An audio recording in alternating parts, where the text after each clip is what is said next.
would say that where I started from, like the first inspiration for jewelry design as a medium, I don't know how it actually started. I've always been creative my whole life, which is funny because a lot of people who do actually know me know I come from a law background. So I do have my law degree. I'm a JD. But now I'm in the arts, which is the total opposite of where I started from. And I think that was a conscious kind of decision on my part. It's less stress, but it personally makes me happy. I've always done something creative like writing, mostly like written word, long form, either essays, poetry. I went through the whole teenage poetry, bad angst, rhyme every line phase. And so I was known for prose, fiction, nonfiction, essays, things like that. And so I thrived in the academic field and doing that sort of thing.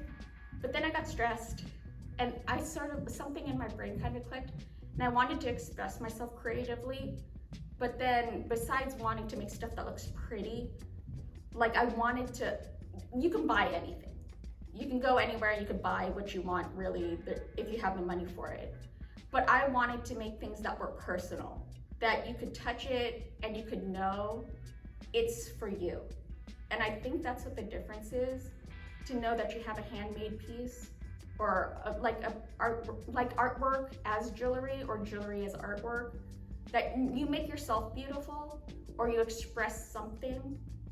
And that's kind of what caught to me with expressing myself through a medium like jewelry. I get a lot of people who say, I wanted something like this, but I've never seen it for sale. And that's what I like the best. It's to know, yes, I made one of these pieces and you love it. It said something to you and now it's yours. And that's the best feeling.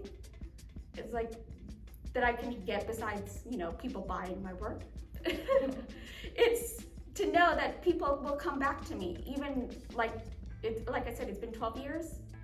I have people who have known me since the beginning who still say, when I wear this necklace I bought from you 5 years ago, everyone compliments me. Everyone says, where did you get that? Everyone says, that's so pretty.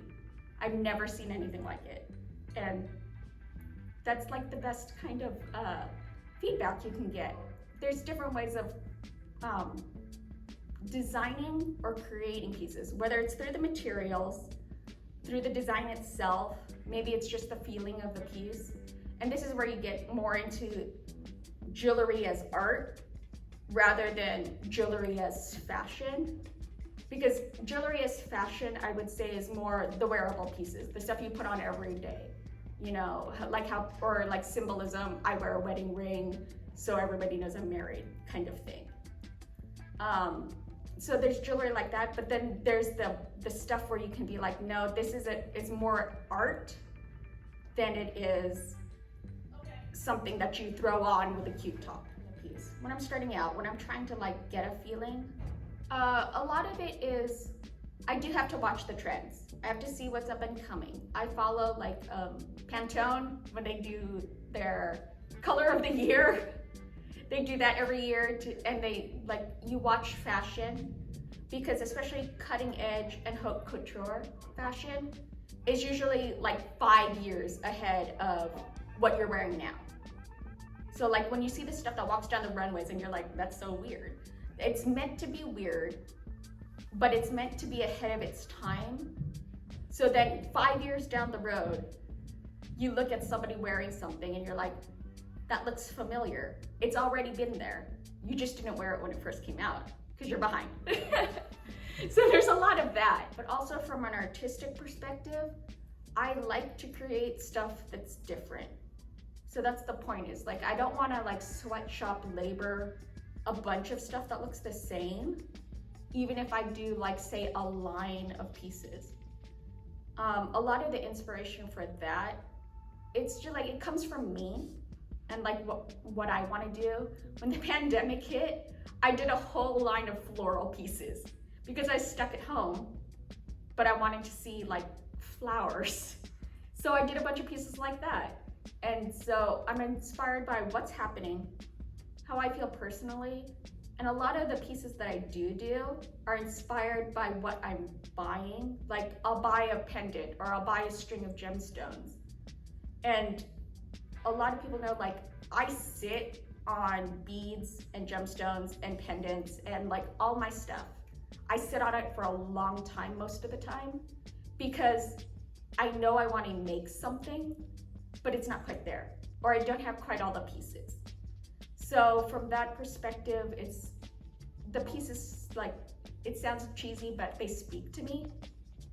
And I will like there's work that I have right now that I'm not releasing because I don't think it's done.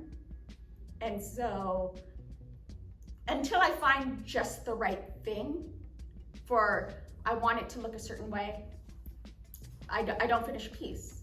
Some people will just be like, throw everything at the wall, make it stick, sell it fast. And I'll be like, nah, this piece has taken me 3 years until I find the right chain or the right pendant, or I want a fancy clasp that looks like a butterfly and I can't find it, then I won't finish it. So a lot of that's why a lot of my pieces are very completely unique and one of a kind, because I do take the time and I think about like all the steps in between of here's like a string of beads and then here's the final necklace. So what motivates me is when I get the people who look at pieces that I've had out for years, honestly, and say, that's the one, I want that, I'm buying it. And that's the best motivation, because it's like, that was sitting there for 3 years and I finally sold it. And that's great. And then it makes me think more like, what's the next piece that's actually gonna like catch someone's eye and make them think that's the one I want. So there's that part of it. Then the personal part of being motivated is I just want to make things.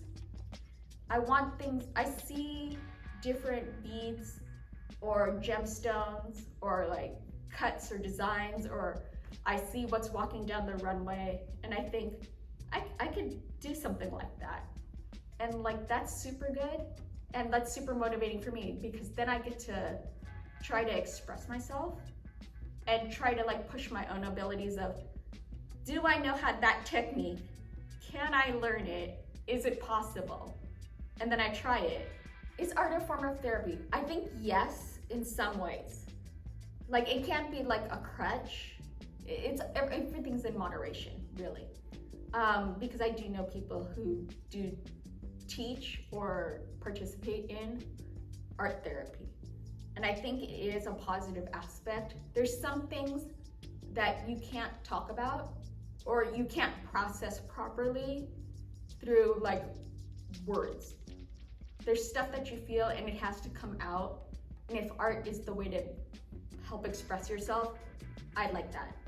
I've seen work from veterans who've like come from war and they use artist therapy, which I approve of. And I think there's the things that are inside you that there's no other way to express them. And I think that's a positive thing. I think that's something that everyone who's dealing with something, if you have some outlet, writing, painting, drawing, dance, music, I make jewelry, if you can get it out, even if it's just talking, I think that's good. Because there's some things that you shouldn't just keep inside of you. You should be able to express them however way it comes. What got me into the arts and what started me off is actually Riverside Artwalk. Riverside Artwalk has actually been the first time I actually did a vendor or an artisan event where I was actually selling my work. So it's actually, since it's June now, it's actually been 12 years. Nice. Because I always count my anniversary for when I officially started my business as the first Thursday of June. So that's why I always try to come out to Riverside Artwalk, because that's where I get started. I'm like, I need to like always be here, and like seeing how everything's grown from where it started to now is like amazing for me. And especially seeing like all the familiar artists the familiar faces that I've seen all through the community. So that was a big help. But I'm Maybeline Perey. Most people know me as May. I'm Que Sera Designs on Instagram and Facebook and the Twitter. You can find me there. And it's Que Sera Designs, Q-U-E-S-E-R-A, Designs. Yes, I know it sounds bad in Spanish, but it's actually based off the song Que Sera Sera, which I won't sing because I don't want to torture everyone. Find you at Artswalk. And yes, you can find me at Riverside Artswalk, first Thursday of the month.